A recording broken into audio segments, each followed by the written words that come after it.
So thus far on the Gotham Knights television series, we've established a few things. The least of which is that the writer's room, and these three clowns in particular, James Stottero, Chad Fiveash, and Natalie Abrams, who failed upwards from the abomination that was Batwoman all the way to this masterclass in what not to do when writing a series. I understand the fact that everyone has issues that we deal with on a daily basis, be they internal or external. I think I can speak for most people whose brains aren't as smooth as a marble and most likely the same size when I say I have absolutely zero, zip, zilch, nada interest in the writers inserting themselves into these teenage characters. Cue manliness and motivation with a Kevin Spacey joke. That's right. These characters they put onto the screen are a physical manifestation of their own daddy issues. If you look at Turner, Duella, Harper, and Cullen, and to a lesser extent Carrie, they all have a common problem. None of them had good relationships with their fathers. The writing is reflective of that, and it makes the show even more miserable than it already is. I'm literally on my third paragraph for this introduction, and we haven't even started to get into the trash that is the fourth episode yet. So before you go and throw a party while mom and dad are gone and trash Wayne Manor, before Brodeo bangs the Cluemaster's daughter on your antique Davenport, before you get arrested for the murder of a man who adopted you and gave you the life you never would have had without him, and you're framed by the Tootsie Pop gang and Snake Eyes tries to cut your head off and leave a 50-cent piece afterwards, let's go into episode 4 of Gotham Knights, of Butchers and Betrayals. We start out in the park with a man out for a jog. We can see he's not in jogging attire as he's in business clothing. He runs into the park, accosts the young girl whilst pleading for help. Then, as he's approached by a police officer, he managed to take his sidearm because GCPD is incredibly inept in every aspect of policing, especially when it comes to the apprehension of unarmed 80-pound teenage girls who are inexplicably stronger, faster, and better fighters than you when you're trained and weigh 240 pounds. Anyway, our guy is yelling about they're everywhere and it's too late, and he fires Officer McDumbass's gun into the air 5 times up towards the trees, then promptly puts one in his head. It sounds more tense than it was because we know he's referring to the Court of Owls. Shit. Shite. Oh yes, that's shite. At the school, Duella's riding a scooter around and leaving tire marks on the floors, which I'm sure a janitor at a prestigious school like this would notice, while Harper's sister Cullen brings in a cake from the teacher's lounge as Turner and Harper go through the 100-year-old police report from the death of Alan Wayne. Cullen goes to cut the cake with the knife that Snake Eyes almost killed her with, and Harper reminds her sister of that fact, and Cullen says she's repurposing it now. Yes, in the name of cleanliness, let's use the knife that has been in the skin, blood, and who knows what else of so many different people to cut our cake with. Oh, well, there's a 41% chance it won't matter in a year anyway. The numbers don't lie, and they spell disaster for you. Turner can't find anything that says Alan was murdered, but of course Harper finds a weird cross-like cuts on Wayne's body and some pictures that were in the file, the autopsy photos as it were. The knife gets knocked off the table and stabs the floor, leaving a cross-like mark, an exact match for Alan Wayne's mark. What a twist! The Gotham News Now gives us an exposition dump, shows former Mayor Hamilton's funeral procession, and talks about how Harvey Dent is running for mayor. And a new contender has entered the race, Lincoln March, who's Brodeo's dad. In a brilliant, and I use that term very sarcastically, bit of foreshadowing during an interview, March asks Dent if he's just another two-faced politician. Just another two-faced politician? Fortune smiles, another day of wine and roses. Or, in your case, beer and pizza. I understand the target audience for this show have the IQ equivalents of my shoe size, 13 if you're wondering, but this is so dumb Helen Keller could see what's coming. Harvey wakes up in the police station and finds a key in his pocket, which will come into play later, but I don't really care about the rest of this scene or diverse female detective. Nope. Harper and Stephanie are looking over clues with Carrie, and they're attempting to examine the wounds again, which means they need access to the GCPD records. So it's time for Harper's sister Cullen to don that Vince McMahon mustache and go play Popo again. This time, she takes the desk sergeant his requested bribe in the form of coffee, or Juice of the bean, as he called it. Cullen runs into Dent, knocks papers out of his hand, and then in the worst bit of dialogue in the past 8 minutes and 32 seconds, because that's how far I am into this episode at this point, Cullen squeaks out, Me and the boys appreciate everything that you're doing for the city. You've got my vote. This is not only one of the most unrealistic lines in the show, but considering that Harvey and the now deceased Louis C.K. interrogated Harper's sister Cullen at length, if Harvey isn't a complete moron, he would have realized that Cullen was behind that pencil-thin John Waters mustache. So I bet you're wondering exactly how Harper's sister Cullen was going to get all of those records showing which homicide victims have similar wounds to Alan Wayne. Oh my God, who the hell cares? Stephanie Brown, the hacker chick, gives her magical bullshit device called a rubber ducky. No, you didn't hear me wrong. Rubber duck, duck, rubber duck, rubber duck, duck, rubber duck, duck. She can remotely access the files once Cullen has installed it. Simple, right? So easy a teenager could do it. So Cullen goes into the server room and puts it in, and they just leave the magical bullshit device plugged in at GCPD headquarters, and Stephanie finds a bunch of matching wounds and photo records that cover the course of like 100 years or so. The guy who shot himself at the beginning of the show with the wounds on his body, which were discovered during an autopsy, his name's in there as well. His name is Pericles Jones. Seems a rather odd first and last name combination, but okay. Back at the bell tower, Turner is talking to the gang about breaking into Pericles' house to find out what he knows about the Court of Owls.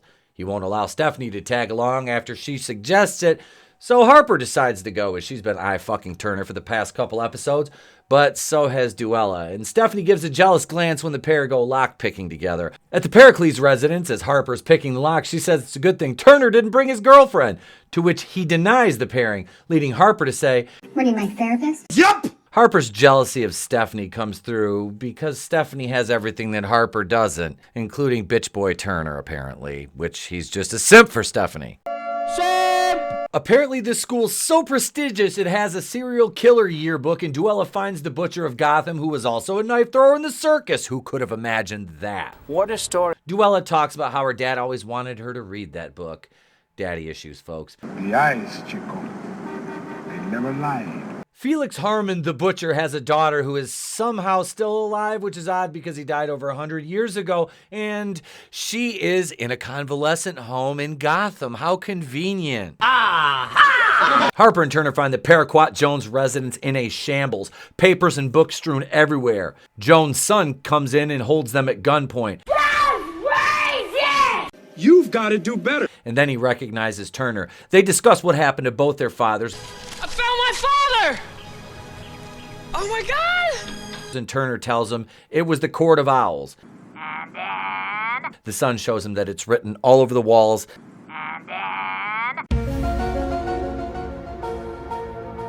Diverse Police Commissioner Soto, a woman of color who's replaced Jim Gordon, who has been played by Jeffrey Wright, who is a man of color, and before that, played by J.K. Simmons. So she's replaced white Jim Gordon, J.K. Simmons. She gives Harvey Dent, not Tommy Lee Jones, no, Misha Collins, Harvey Dent. What does she give him? Not Aaron Eckhart. She gives him a Court of Owls coin. And at this point, the question has to be asked. Does anyone not know about the Court of Owls? A good question for another time. The Scooby-Doo gang figures out that they need a copy of the will, which is the only thing that can clear their names. So Turner is going to visit the diverse female Alfred, who we all know is in the Court of Owls, and Carrie announces that she's going to meet with the Butcher's daughter in the old folks' home, and Duella in a blonde wig and schoolgirl outfit is going to accompany her. Carrie tells the attendant at the front desk they're there to do community service, reading to the old people, beating them with soap wrapped in blankets, threatening them. Now you will go to sleep, or I will put you to sleep. And they sign in. Lincoln March approaches Harvey to tell him he received a Court of Owls super secret decoder pin as well. Harvey should be pleased if anything happens to Lincoln, given his affinity for his wife. You claim to be a player, but I fucked your wife. At the old folks' home, Eunice is greeted by Duella and Carrie. They ask her what it was like growing up in old Gotham, and Duella comes right out and asks her what it was like to have your pops be the Butcher of Gotham. Once her and Duella pinky swear that they won't give away each other's secrets, Eunice agrees to tell them about Papa. Eunice tells them that Felix took her to the circus and she loved the music and he always sent her music boxes and she still receives them. Eunice tells the girls that her papa dissected his prey with the skill of a surgeon and he didn't cut out their tongues to silence them from alerting others. He cut out their tongues because he hated hearing his victims' pleas for mercy. Eunice grabs Duella and then tells them that papa will be most displeased that they tricked her into saying things that she shouldn't have. And they leave quickly as the crazy old bag starts reciting the Court of Owls nursery rhyme. What's hilarious is these two 80-pound females who are fully capable of defeating any man they face in a physical confrontation are terrified of a nearly 100-year-old woman because the plot needs it to happen that way. And I don't care. They watch you at your hearth. They watch you at your bed. Shut up, bitch! At Wayne Manor, Turner shows up to visit Cressida, who's still living there apparently even though her employer's dead. Doesn't that make her a squatter? Come on. Stephanie and Harper's sister Cullen are going over toxicology reports, and Stephanie tells Cullen that her mom's an addict, and nobody knows. Duella and Carrie tell the rest of the gang that Eunice has crazy old lady strength, and they find it odd she believes that her father's still alive based on the fact that she gets gifts from him to this day. They assume someone from the Court of Owls is bringing them to her in his stead, which an inspection of the pilfered visitor's log proves it to be Cressida. Meanwhile, at the Legion of Doom, Bruce Wayne's attaché and member of the Court of Owls, which is unfortunate because Turner is with her at the moment. Oh no. Anyway. Turner tells Cressida that Bruce changed his will and there's only one copy and Cressida goes to look for it. Stephanie calls him and tells him Cressida's plan and she has him at gunpoint when he turns around. Turner looks like he has to shit, then he takes the gun from Cressida. She tells him that she slowly poisoned Bruce to slow him down and make him killable. And then in come the worst costume group of villains we've ever seen, the Court of Owls. Their costumes and masks are pathetic. The court offers him a full pardon if he swears loyalty to them. They offer him clemency for the lives of Harper, Cullen, and Duella. Snake Eyes shows up and he takes some bullets. Carrie busts through the window and blows up the Talon, but he chases them into the Batcave and Carrie shoots him with an exploding bolt that causes an avalanche of rocks to collapse on top of them so they can make their escape. Stephanie and Turner have some feelings and I couldn't be bothered to care less about this fucking scene because it was so boring. I just kind of tuned it out. Harper and her sister Cullen have a heart-to-heart and Harper cries because she's not rich like Stephanie. Harvey is inspecting the mayor's limo with diverse replacement Gordon and Harvey recalls the key he found when he woke up and it's a match for the limo door. What a shock. Duella has one of Eunice's music boxes and we get some more daddy issues and Carrie pulls fingerprints off of it. As the prints are pulled, we see the Court of Owls gathered around the table. The resurrection of Snake Eyes, who is actually the Butcher of Gotham, Felix Harmon, meaning he's basically a Force ghost at this point. That's not how the Force works. So here we are. The Scooby-Doo gang is finding out they're being besieged by a 100-year-old undead serial killer. The entire city is full of owls with shitty masks. The group is wrought with daddy issues, jealousy, mental illness, and that's not even the villain. I know that my reviews have been late on this show, but it literally takes a week to process how bad this show actually is. But I'm not shocked because it's written by fucking idiots who worked on Batwoman and failed upwards. These three fucktards responsible for this dribble can't be bothered with quality when they've got feelings and diversity to shoehorn into a superhero show. Let that sink in. Until next time, friends. Shit. Oh, yes. That's shite. It's better to burn out than to fade away. I could do this all.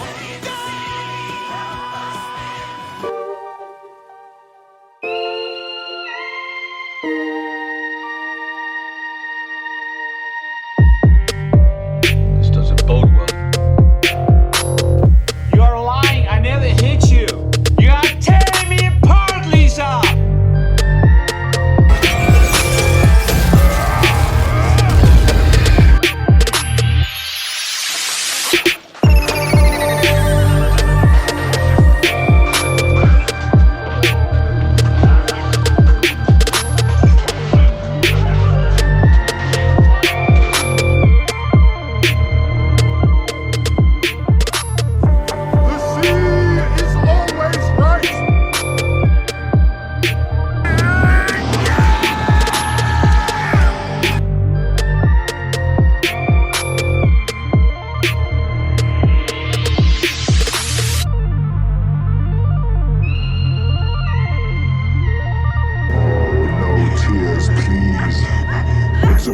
good